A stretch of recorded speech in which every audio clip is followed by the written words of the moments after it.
If you've lived any amount of time in Ottawa, you know the name of the Snowsuit Fund. They've been around for almost 40 years, and it's been an incredible growth over those years. Well, this year is unprecedented times for them, but of course, the community has stepped up yet again in their partnership with Tim Hortons. They've raised a ton of money through Smile Cookie Week again this year, but they've had to put in some health and safety protocols and also had to change the way they do their gala event this year. I caught up with them to find out what they have planned.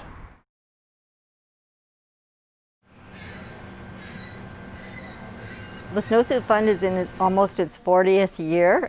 We've been helping low-income families keep children warm during our cold winters in Ottawa.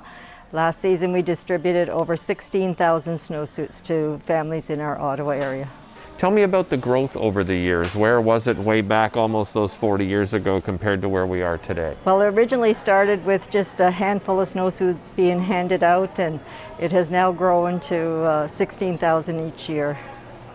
All families must qualify for a snowsuit. We have a eligibility criteria that we follow, and it's based on low income. We follow the Stats Canada guidelines. If families are receiving assistance, they receive a snowsuit from us if they need one. We are no government funding. We are supported by the community. All our donations come from generous supporters in the community. Tim Hortons, corporations like Canadian Tire, they supply funds to us. And what's the best way for people to donate? People can donate directly to the Snowsuit Fund. $50 buys a brand new snowsuit for a child in need. Online you can do through Canada Helps or directly through the Snowsuit Fund. How has the pandemic affected the organization? Well, the Snowsuit Fund has really had to change its operation this season with the physical distancing. Normally we have many families coming in at the same time. We are now by appointment only.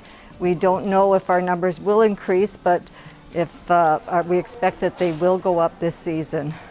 You've had to implement new health and safety protocols. So what does that look like now at the Snowsuit Fund? All clients are screened at the front. They must make an appointment prior to arriving. We have hand sanitizer that was donated to us from Vodka Distillery, and they are spaced properly throughout the depot. How has it affected volunteering here at the Snowsuit Fund? Yes, unfortunately this season we are not able to have the volunteers due to the spacing. Last season we had over 700 volunteers, but this year we have only allowing 8 volunteers, and they have to be continual volunteers on a regular basis. So we're not changing and introducing new people in the depot. You have a lot of third-party events, and of course you put on larger events. What sort of impact has COVID-19 had on those?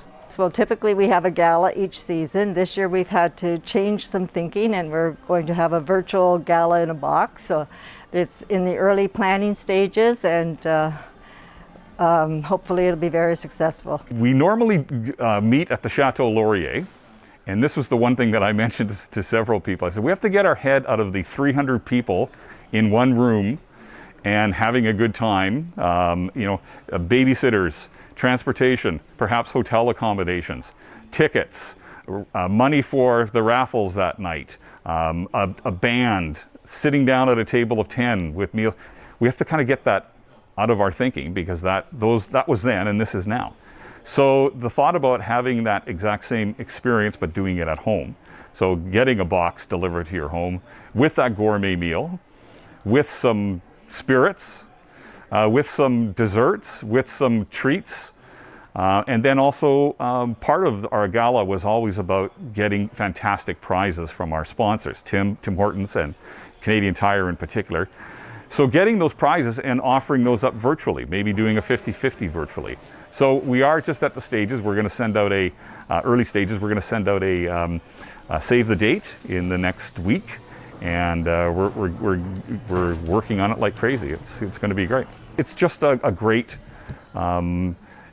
charity to get involved in, and it's really when you come here and see what happens at the depot that it really starts to hook you. When you see people walk in, I mean, it's changed a lot this year in terms of how the depot is working. But I was here in the days when families would show up, and there could be anywhere from a mother and a single child to 12 family members.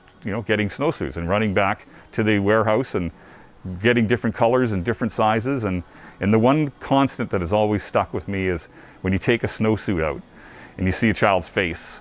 I mean, if you want to see some bright eyes and some wide grins, it's amazing. When they leave here, they're just incredibly happy. Well, I think this year with COVID, I think it's very important that children have the opportunity to play outside and have a warm snowsuit. And thanks to the generous community, we are fortunate to provide these snowsuits to them.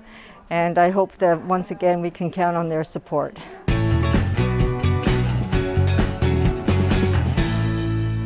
Just a reminder, you can visit the Snowsuit Fund's website to make a personal donation for such a great cause. Well, that does it this week for Operation Support Local. Make sure you tune in next week for another great episode. And don't forget, if you have a story idea, please visit our website at rogerstv.com. This is Derek Fage for Operation Support Local saying so long.